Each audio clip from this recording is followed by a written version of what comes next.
Gaza. I had a great time in Gaza. Mind you, this was 30 years ago, in 1994, a few months after the signing of the Oslo peace accords between the Palestinians and Israel. The Palestinian Liberation Organization had agreed to lay down its arms and recognize Israel's right to exist. And Israel agreed to pull its troops out of Palestinian cities and let the newly formed Palestinian Authority govern the lives of Palestinian people. Back then I was a young news reporter working for an Israeli radio station, and I was sent to Gaza to cover the arrival back from exile of the Palestinian leader Yasser Arafat.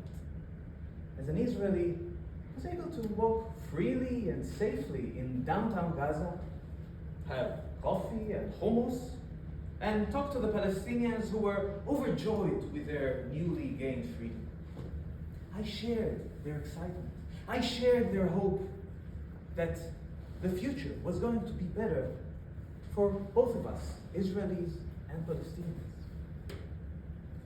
But that hope didn't last for long. The extremists on both sides did everything in their power to derail the peace process. Hamas suicide bombers blew themselves up in Israeli cities. An Israeli settler went into a mosque and opened fire, killing dozens of Muslim worshippers.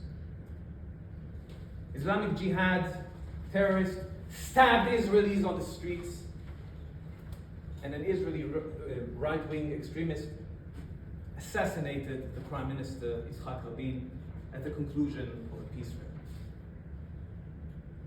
10 years after my visits to Gaza, little was left of hope.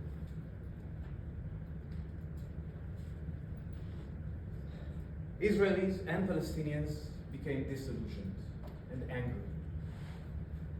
The extremists on both sides made it unpopular to advocate for peace. Eventually, Hamas took over Gaza, kicked out the moderate Palestinian leadership, started shooting rockets into Israel. Israel retaliated with airstrikes on Gaza, more rockets, more airstrikes, and the cycle of violence has never ceased. Now, there's no point really arguing about who started it. Pardon my language, but let's imagine that right here there's a big lump of dog poop. And there's more dog poop there, and there's more dog poop there. We're surrounded by dog poop. Now we could spend the whole day arguing about whose dog was it who did its business first indoors, and whose dog followed suit. We could argue the whole day, and at the end of the day, we'd still be sitting here in a stinking room surrounded by you know what. Or alternatively, we could roll up our sleeves and clean up the mess together. And while we're at it, lock the dogs outside. So let's talk about the people who still believe in the power of hope. The Israeli organization Women Wage Peace and their Palestinian counterparts, Women of the Sun, were nominated for the Nobel Peace Prize for their joint efforts promoting dialogue and reconciliation. The Bereaved Families Circle is an organization of both Israelis and Palestinians who lost loved ones to the conflict. They hold memorial services together. They mourn their personal losses together. And they listen to each other without judgment. Combatants for Peace is another joint organization of Israelis and Palestinians who took an active role in the armed conflict and yet realized that talking to each other is a better way to fix their problems and resolve their differences.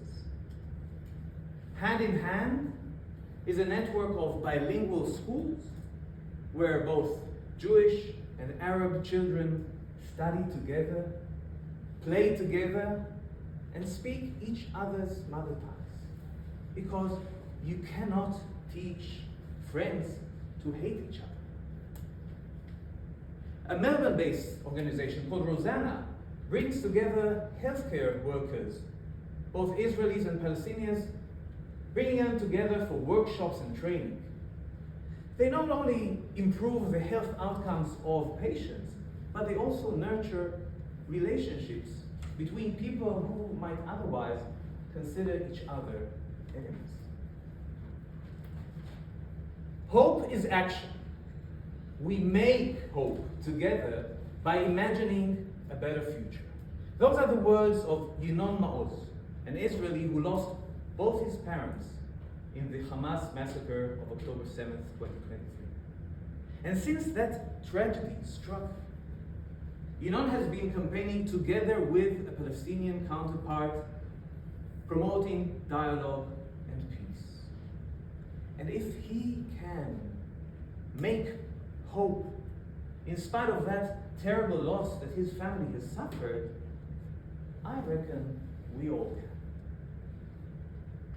And my hope is that fellow Australians of similar backgrounds like me, Jewish, but also Muslims and Israelis and Palestinians and everyone, will join forces in promoting a respectful dialogue and peaceful coexistence here in this new home that we have of Australia.